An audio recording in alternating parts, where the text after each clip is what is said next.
Good afternoon. You all know me, but just for the sake of protocol, my name is Lieutenant Commander Zahn Scramisham. I am the Starfleet Public Affairs Officer for the Zeta Puppis sector. And on a personal note, totally irrelevant to today's briefing, this is my last day on the job. I'd like to begin with an update on Starfleet's mission to Narzed Minor 3. As most of you know, 6 weeks ago, a large volcanic eruption in the planet's southern hemisphere expelled a tremendous amount of smoke, dust, and other pollutants into the atmosphere, as well as greenhouse gases, and early estimates were that the planet would be uninhabitable within the next 5 years. Plans for a planetary evacuation are still in development should they prove necessary. However, I can now report that thanks to the effort and ingenuity of the crew of the starship Gabaldon, to date 52% of the pollutants have been successfully removed from the atmosphere, and it's estimated that within the next month, if all goes according to plan, all effects caused by the volcanic eruption will be nullified.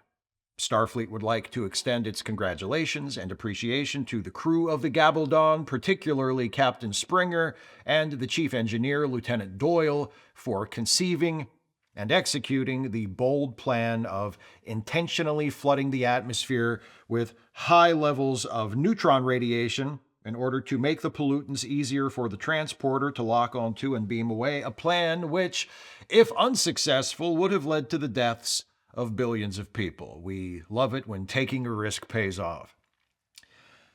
Earlier this week, I passed along the news that the USS Guardian vanished without a trace shortly after entering the Kepler Sigma star system. I can now report that the Guardian has reappeared with all hands safe and accounted for. Apparently, the Kepler Sigma system is home to a powerful and reclusive race who shield their world from outsiders with an energy field that cloaks everything within it and causes all those who enter it to experience vivid and convincing hallucinations of their deepest insecurities brought to life. According to the report filed by Captain Vickman, this is done in order to determine if visitors to their system truly know themselves, as the inhabitants of Kepler Sigma regard self-knowledge as the highest and most valued quality and a necessary trait in all those with whom they establish relations. Starfleet extends its congratulations on a successful first contact to Captain Vickman and her crew, with special recognition to the officer who recognized that acknowledging one's own shortcomings while refusing to be defined by them and resolving to always work toward self-improvement was the key to breaking the illusion. Chief Engineer Lieutenant McFeeney. I have an update on the 7th Fleet, which was totally destroyed 2 days ago by the unexpected supernova of Tarbulus B. That update? No, it wasn't. Apparently, the supernova was artificially created by beings from the Andromeda Galaxy who were testing a weapon which they intended to use to destroy our entire Milky Way galaxy in order to prevent it from colliding with their galaxy. The force of the Tarbulus B supernova explosion somehow accidentally sent the starship Savitskaya back in time, and the crew was able to prevent the supernova from ever happening, saving the lives of all 10,000 personnel serving in the 7th Fleet. We'll just have to take their word for it. I don't remember any of that happening. Do you? Do any of you? On a related note, I'm happy to be able to report to you that the Milky Way Andromeda galactic collision is still on schedule to occur in another 4.5 billion years. I would also like to wish a very happy birthday to Admiral Hartley, the commanding officer of all Starfleet forces here in the Zeta Puppis sector. He's 97 and still going strong. Consensus around the base is that he doesn't look a day over 95. Happy birthday to Admiral Hartley, who has been the officer in charge of all Starfleet operations in this sector for the last 28 years.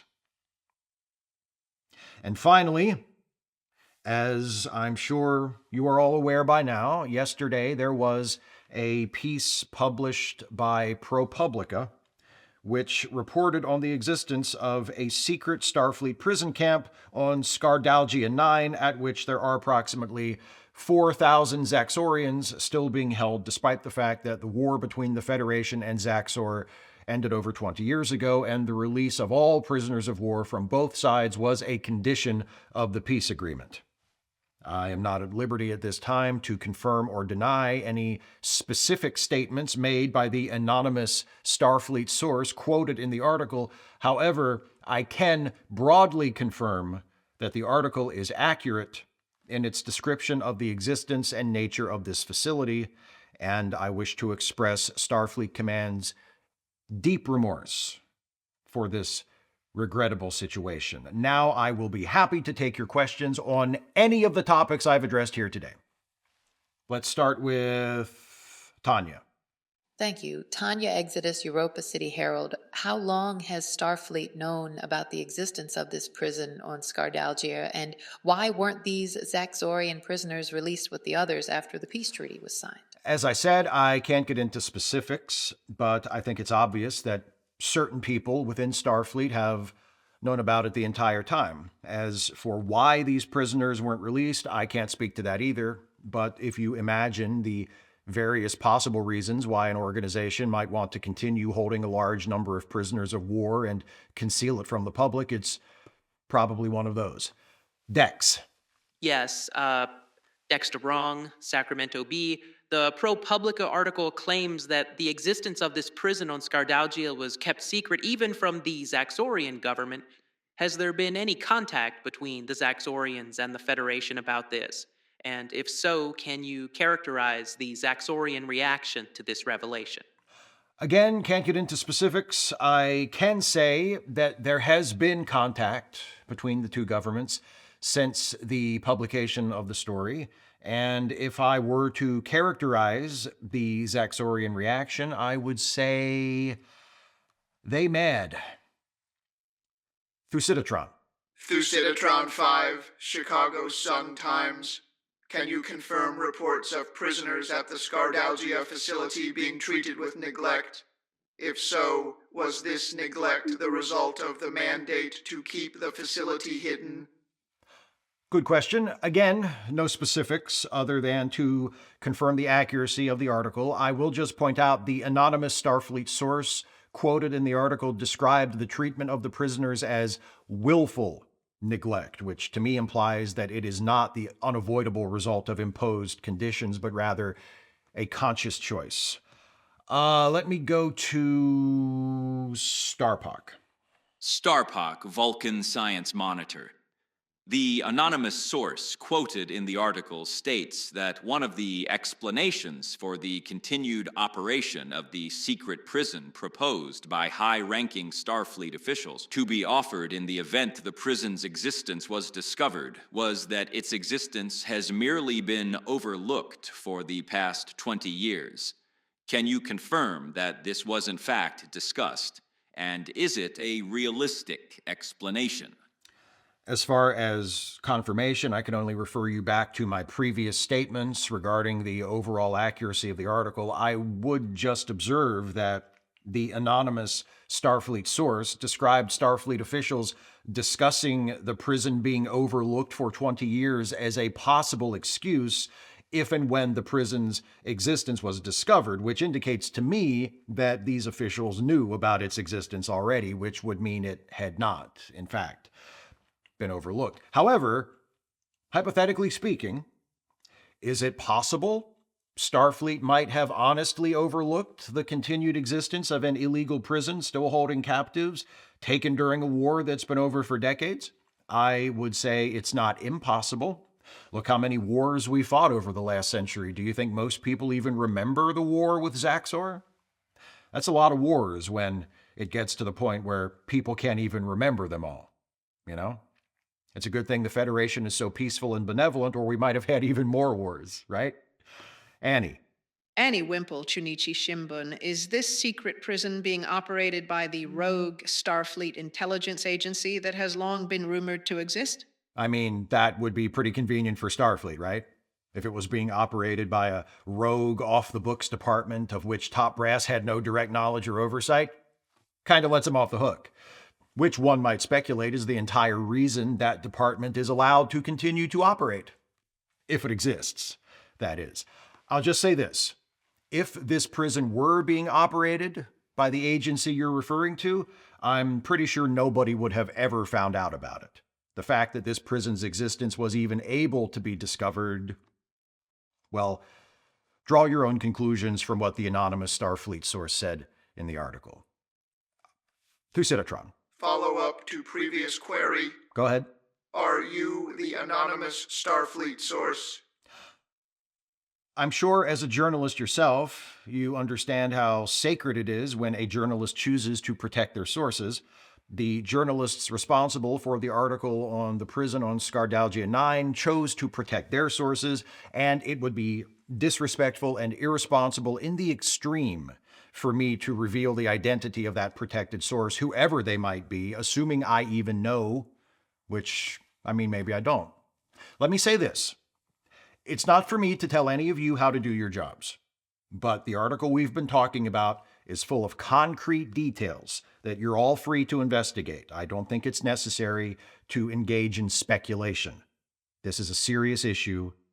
Let's be serious. Tittyhead. Tittyhead of Areolas, New York Times. Have there been any discussions between the Federation government and the Zaxorians about releasing these illegally held prisoners of war and returning them to Zaxor?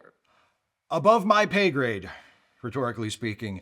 Any other questions about anything I covered today in the briefing? Doesn't just have to be about the illegal secret prison. Pork toe. Pork toe, pack lead noose thingy. Why'd they keep those people after the war was over? That's a very good question that I think someone already asked. I do not actually know the answer, so anything I tell you would be speculation, and I think it's best we avoid that. Why didn't you take any of us prisoner when you went to war with Pakled? We've never gone to war with Pakled. Why not? I calculate a likelihood of 92.8% that you are the anonymous Starfleet source. Wait until I call on you, Thucytotron. Come on. You were programmed better than that. Also, not a question. Nobody cares about your calculations. This isn't the Math Olympics. Tim. Tim Jefferson, Klingon Imperial News Service. When the Klingon Empire mobilizes for war, against which government shall we draw our blades? The Federation for dishonorably holding prisoners under cloak of secrecy, or the Zaxorians for being too weak and cowardly to obliterate the Federation capital the moment the deception was revealed? Way above my pay grade. Tracklon the Decimator. Yeah, Tracklon the Decimator, Stars and Laurels. Who at Starfleet is ultimately responsible for the continued operation of this illegal prison and the cover-up surrounding it? And will that person or those persons be brought up on charges? In answer to both of those questions, your guess is as good as mine. But let's cross our fingers on that second one. Sadly, that's going to have to be the end of the briefing. It's been a pleasure seeing you all every day for these many years, and I can honestly say I'm going to miss this job. But please, let's not make this about me. I happen to know Admiral Hartley is in his office, so be sure to drop in and wish him a happy birthday. And while you're there, if you feel like engaging him in conversation, a good icebreaker might be to ask him how many of these Zaxorian prisoners being held on Skardalgia 9 were at the Battle of Pultana 12 and were exposed by Starfleet troops to gene-altering weapons that violate interstellar law and aren't supposed to exist. I've got to go clean out my desk. Fair winds and following seas.